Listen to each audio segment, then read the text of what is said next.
ओए, मेरे पास राइफल है, मुझे मजबूर मत करो। दरवाजा खोलो, नहीं तो हम इसे तोड़कर अंदर आ जाएंगे। मुझे लगता है हमें थोड़ा इंतजार कर लेना चाहिए। क्या पता अंदर वो लोग वेपन्स के साथ हों। अरे तुम डर क्यों रहे हो? ये लो, ये कुकरी, ये बड़े काम की है, और मेरे पास भी तो बंदूक है। अरे डरना तो उन लोगों को चाहिए जो अंदर ये कत्लेआम मचा रहे हैं। अगर हो सकता है अंदर किसी और को भी हमारी मदद की जरूरत हो। क्या तुम किसी को ऐसे ही मरने दोगे? टीसी आगे कुछ नहीं बोला और कांस्टेबल के साथ दरवाजा खुलवाने पर लग गया। उन्होंने अब दरवाजा तोड़ने का फैसला कर लिया था। ट्रेन के कैबिन का दरवाजा जोर जोर से हिलने लगा। कांस्टेबल की एक जोरदार किक से दरवाजा का एक हिस्सा टूट गया और वो दोनों तुरंत अंदर आए। भौंसड़ी, ये कहाँ है? अब तक कैबिन में हुआ कर्ण पिशाचनी का जादू गायब हो चुका था और हर जगह खून के निशान वापस दिखने लगे थे। अंदर का नजारा देखते ही वो दोनों को एक झटका सा लगा। पूरा कैबिन खून से भरा हुआ था और फर्श पर कुत्ते और एक आदमी के कुछ अवशेष बिखरे पड़े थे। ये क्या हुआ है यहाँ? ये सब कैसे हो सकता है? किसी जानवर ने यहाँ ये सब किया है या कोई और? यहाँ तो जैसे मौत का तांडव मचा है। उन दोनों ने कैबिन को बारीकी से देखा, लेकिन उस खूनी मंजर के अलावा उन्हें कुछ और नहीं दिखा। तभी कांस्टेबल की नजर वहां खून से सने कुछ कपड़ों पर पड़ी। अजीब बात है। क्या? यहाँ एक औरत और दो आदमियों के कपड़े हैं। एक आदमी के कुछ अंग तो हमारे सामने पड़े हैं, लेकिन वो औरत और आदमी कहाँ है? हाँ, शायद वो दोनों ये कांड करके खिड़की से बाहर कूद गए हैं। लेकिन इतनी तेज रफ्तार ट्रेन से कूदने का मतलब है मौत, और वो एसी कंपार्टमेंट से कूदे कैसे? अगर वो कूदे भी होंगे तो ट्रैक्स को नहीं छोड़ पाए होंगे। हमें इस रेंज के छोटे ट्रेन स्टेशंस पर यह खबर दे देनी चाहिए। इस बीच कर्ण पिशाचनी और अर्जुन ट्रेन के डब्बों के ऊपर से इंजन वाले डब्बे की तरफ जाने लगे। अंधेरे और ट्रेन की गति के साथ वो दोनों डब्बों के ऊपर से शांत और तेज कदमों से चल रहे थे। दोनों ही खिड़की से कैबिन के ऊपर की तरफ चढ़ गए थे। इंजन उस तरफ होगा, तुम आगे चलो और मुझे गाइड करो। अभी तक तुम्हारा मन नहीं भरा नॉटी अर्जुन। मैं जानती हूँ कि तुम मुझे पहले चलने क्यों कह रहे हो। ये कोई रॉकेट साइंस थोड़ी है डार्लिंग। इतना तो हक है मेरा तुम्हारे पर। बिल्कुल मेरी जान, एनीथिंग फॉर यू। कर्ण पिशाचनी किसी मॉडल की तरह ट्रेन पर न्यूड चलने लगी। ट्रेन बहुत तेज रफ्तार में चल रही थी, लेकिन वो और अर्जुन आसानी से इंजन की तरफ बढ़ रहे थे। वैसे तुमने बताया नहीं कि उस कांस्टेबल और टीसी को क्यों छोड़ दिया, और हम अब इंजन की तरफ क्यों जा रहे हैं? उन्होंने तो तुम्हारे ऑर्गेज्म के पलों को बर्बाद किया था। उनका भी हिसाब होगा। मेरे आने की दस्तक एक दो मौतों से नहीं, एक विनाश से होनी चाहिए। एक बार जुबान पर खून लगने के बाद मेरी भूख बढ़ती चली जाती है। अब मुझे इस पूरी ट्रेन के लोगों को खाना है, इसे धूल में मिला देना है। मगर अब तो कुछ देर में हम लोग कलकत्ता पहुंचने वाले हैं और वहां अथॉरिटीज हमारा इंतजार कर रही होंगी। मेरे पास एक प्लान है। जहां महा आतंक मचे वहां कर्ण पिशाचिनी को ज्यादा मजा आता है। पहले हम इस ट्रेन के इंजन तक पहुंच के इसके ड्राइवर को अपना अगला शिकार बनाएंगे। उसके बाद अर्जुन और कर्ण पिशाचनी इंजन वाले डब्बे के ऊपर आ गए थे। सिक्योरिटी की वजह से इंजन की एंट्रेंस बंद है। तुम्हें इस डब्बे की भारी लोहे की चादर को चीरना होगा। ओह थैंक यू कैप्टन हॉबविस। तुम कभी कभी बोरिंग एनिमल डॉक्यूमेंट्री चैनल वाले अंकल की तरह बातें करते हो। लोहे की चादर, डैम।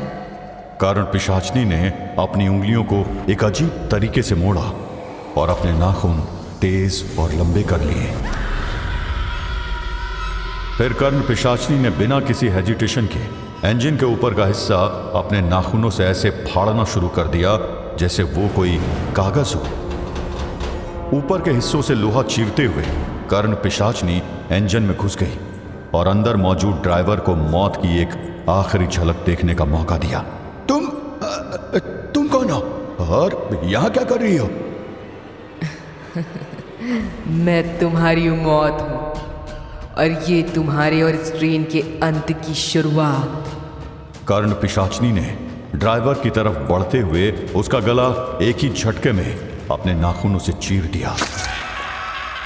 खून का फव्वारा इंजन के कंट्रोल पैनल पर फैल गया और ड्राइवर की जान एक भयानक चीख के साथ निकल गई। ड्राइवर के जमीन पर गिरते ही कर्ण पिशाचनी ने कंट्रोल पैनल पर अपने खून से सने हाथ रखे और ट्रेन का रूट एक एबेंडेंट मालिया स्टेशन की तरफ मोड़ दिया। यह स्टेशन एक वीराने में मौजूद था और उसके आगे पटरी खत्म होती थी। अगर ट्रेन वहां तक पहुंचती तो बस एक ही चीज तय थी, विनाश।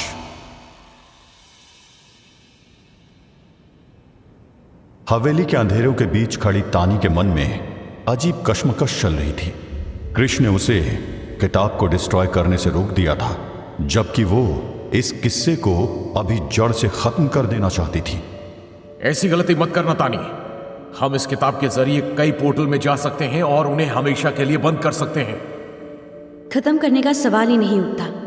अब तो वो किताब गायब हो चुकी है। एक सेकेंड, उस धुंध को काटने के लिए मैंने ये दिव्य खड़क चलाई थी।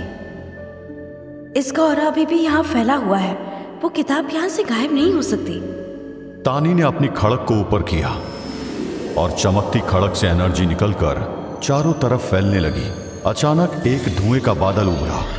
उसके अंदर खड़क की एनर्जी से बनी जंजीरों में किताब वापस दिखने लगी। That was easy।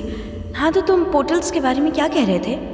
देखो तानी, जिस तरह से ये किताब तुम्हें परेशान करने के लिए अदर वर्ल्डली एलिमेंट्स को तुम्हारे सामने ला रही है, बिना वजूद होते हुए भी तुमसे लड़ रही है, इसमें कई भयानक आयाम छुपे होंगे जो कर्ण पिशाचनी और अर्जुन से जुड़े हों। तो इसका इस किताब को डिस्ट्रॉय करने से क्या नाता? हम इसे खत्म कर दें और सब खत्म हो जाएगा। क्या तुम्हें लगता है तानी कि अर्जुन या कर्ण पिशाचनी तुम्हारे सामने इतने आसान चैलेंजेस रखेंगे? अगर उन्हें तुमसे दूर जाने के लिए टाइम बाय भी करना पड़ा तो भी ये एक कमजोर ट्रिक होगी। मुझे लगता है ये किताब कर्ण पिशाचनी ने यहां जानबूझकर छोड़ी है ताकि तुम इसे डिस्ट्रॉय कर दो और फिर इसके अंदर के पोर्टल्स खुल जाएं और इस दुनिया में मिल जाएं। ओके, और ऐसा होने पर उन पोर्टल्स को एक साथ बंद करना और उनके भयानक क्रिएचर्स एलिमेंट्स से लड़ना पॉसिबल नहीं होगा।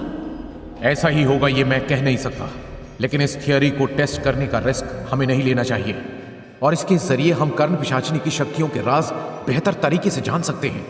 एक बात और, मान लो किताब खत्म हो गई लेकिन इसके पोर्टल इस दुनिया में आ गए तो कितने आम लोगों की जान जाएगी कहा नहीं जा सकता। नहीं, मैं इतने लोगों की जान का जोखिम नहीं ले सकती। मैं इस किताब को अपनी कैद में रखूंगी। अगर मुझे कोई और रास्ता नहीं दिखा तो मैं इसे खत्म कर दूंगी। हमें और समय वेस्ट नहीं करना चाहिए। तुम अपनी साधना से इसका कोई पोर्टल खोलने की कोशिश करो। जब तक ये तुम्हारी खड़क के कंट्रोल में है इसके क्रिएचर्स और एलिमेंट बाहर नहीं आ सकते, लेकिन हम इसके अंदर जा सकते हैं। तानी ने अपनी खड़क के चारों तरफ भी एक दिव्य कवच बनाया और उसे रखकर अपनी साधना में बैठ गई। खड़क से निकलती एनर्जी ने अब भी किताब को अपने शिकंजे में जकड़ रखा था। कुछ ही पलों में तानी अपनी साधना में सफल रही और उस किताब के पन्नों से प्रोजेक्ट होता एक दरवाजा दिखने लगा। कि रास्ता हमें कर्ण पिशाचिनी और अर्जुन तक ले जा सकता है, पर मुझे नहीं पता इसके उस पार क्या इंतजार कर रहा है। दूसरी दुनिया में मेरी शक्तियाँ कितनी कारगर होंगी मुझे नहीं पता। ऊपर से मैंने अपनी खड़क भी इस किताब को बाहर से कैद करने में लगा दी। तानी, मुझे नहीं लगता कि हमारे पास कोई और रास्ता है। या तो हम इंतजार कर सकते हैं या एक्शन ले सकते हैं। अगर हम कर्ण पिशाचनी का वेट करेंगे तो ये तय है कि वो और ताकत के साथ लौटेगी।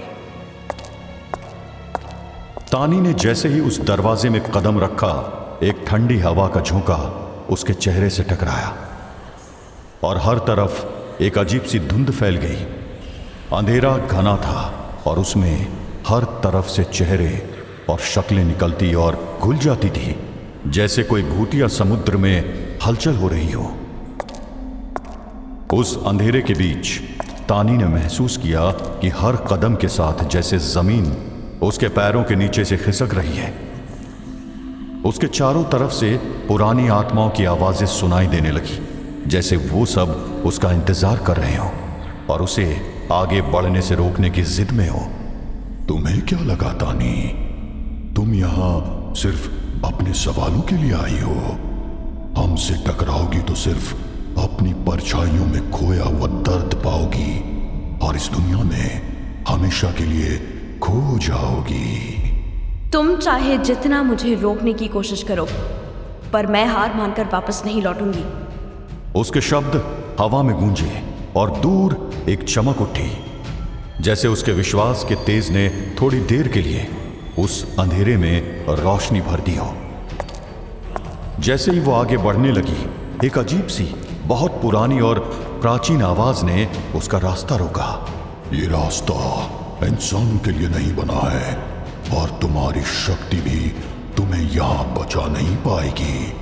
तुम सिर्फ एक कठपुतली हो तानी, और ये किताब तुम्हें वापस नहीं लौटने देगी। ऐसे इल्यूजन्स मैंने बहुत देखे हैं, कुछ नया लेकर आओ। तानी ने अपने एक हाथ को ऊपर किया और चारों तरफ रोशनी फैल गई। अचानक तानी ने अपने आप को एक ट्रेन ट्रैक पर पाया, जिसके सामने एक ट्रेन आ रही थी। उसे ट्रेन के कंट्रोल पैनल के पास खड़ी कर्ण पिशाचनी और अर्जुन दिख रहे थे। कर्ण पिशाचनी और अर्जुन एक ट्रेन के इंजन में, ये कैसे पहेली है?